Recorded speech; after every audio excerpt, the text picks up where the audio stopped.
Titan is the only place in the solar system outside of Earth that we know has lakes and rivers and an ocean, all full of hydrocarbons instead of water. The weirdest part about these bodies of liquid, though, is how they stay that way.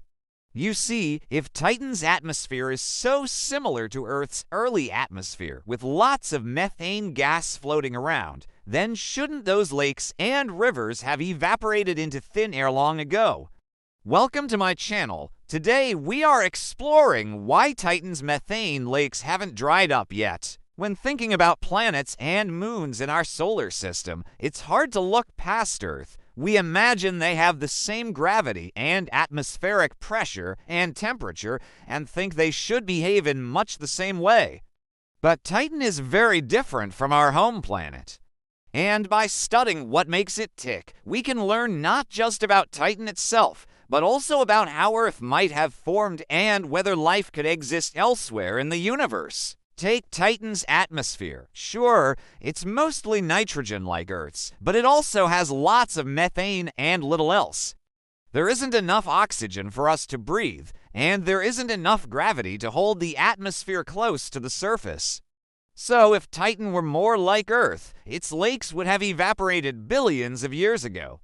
That hasn't happened, so clearly something is keeping them around.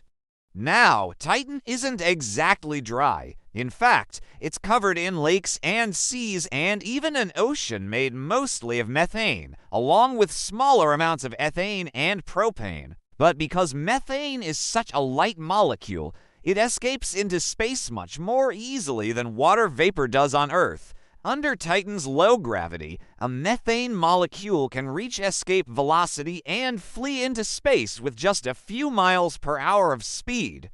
So why doesn't all the methane on Titan eventually escape? Well, when scientists first observed the methane lakes on Titan back in 2004, they thought the answer was pretty obvious. It was the low temperature. At the time, they figured that Titan was just cold enough that the methane was evaporating as fast as it was raining down from the sky. But it turned out that wasn't true. Radar data from the Akatsuki spacecraft showed that rainfall alone couldn't account for how much methane was in the atmosphere. Something else was keeping the lakes topped up, but what? Scientists wondered if the lakes were being fed by underground reservoirs of liquid methane. After all, we know that Titan has vast oceans of liquid water under its icy crust. Maybe methane was behaving the same way. Well, in 2019, data from the Cassini spacecraft showed that the amount of methane in the atmosphere actually goes up when it reaches the winter solstice, and the amount of methane in the atmosphere decreases during summer. If the lakes were being refilled by underground sources, we would expect the opposite to happen. So there's definitely something replenishing the methane in the atmosphere, but where it's coming from remains a mystery. One leading hypothesis is that the methane is actually coming from deep within Titan itself. Scientists think that deep inside the moon, it's hot enough to melt ice and rock and organic molecules, and some of those molecules are methane. As the stuff rises up toward the surface, the pressure and temperature drop, causing the methane to condense and rain down from the sky. That would explain why the amount of methane in the atmosphere varies over the seasons and why the lakes do evaporate. But there's another possible explanation. Maybe the methane in Titan's atmosphere is being replenished by chemical reactions in the atmosphere itself. On Earth, oxygen and nitrogen molecules constantly react to form new compounds. Most of the time, these are harmless, but pollutants like nitric oxide can also form. Now imagine a molecule of methane floating through Titan's thin atmosphere. There aren't many other molecules to react with, but maybe a stray oxygen or nitrogen molecule could kick methane out of the atmosphere and send it raining down to the surface. The problem is, scientists can't figure out if this is happening or not. The rate at which these reactions should occur depends strongly on the amount of sunlight around, which varies with the season. But observations from Cassini didn't show any seasonal variation in methane levels until recently. A paper published in Nature in 2023 solved that mystery. By studying the chemical composition of Titan's atmosphere, researchers showed that the amount of methane in the atmosphere peaks in the winter, not the summer. This means that methane really is coming from below the surface.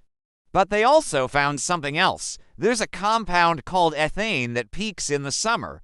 And ethane forms when two methane molecules lose a few atoms of hydrogen. So it seems like there is some kind of reaction occurring in the atmosphere that turns methane into ethane, and then that causes the methane to rain down to the surface.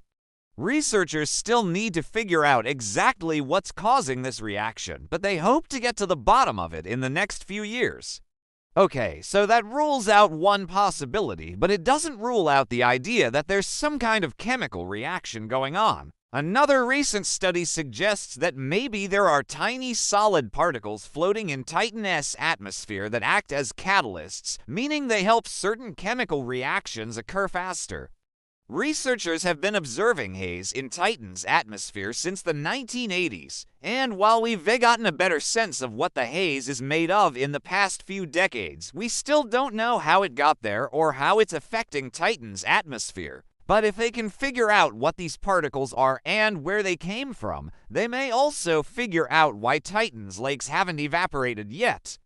Of course, if we want to solve this mystery once and for all, we need to go to Titan and explore.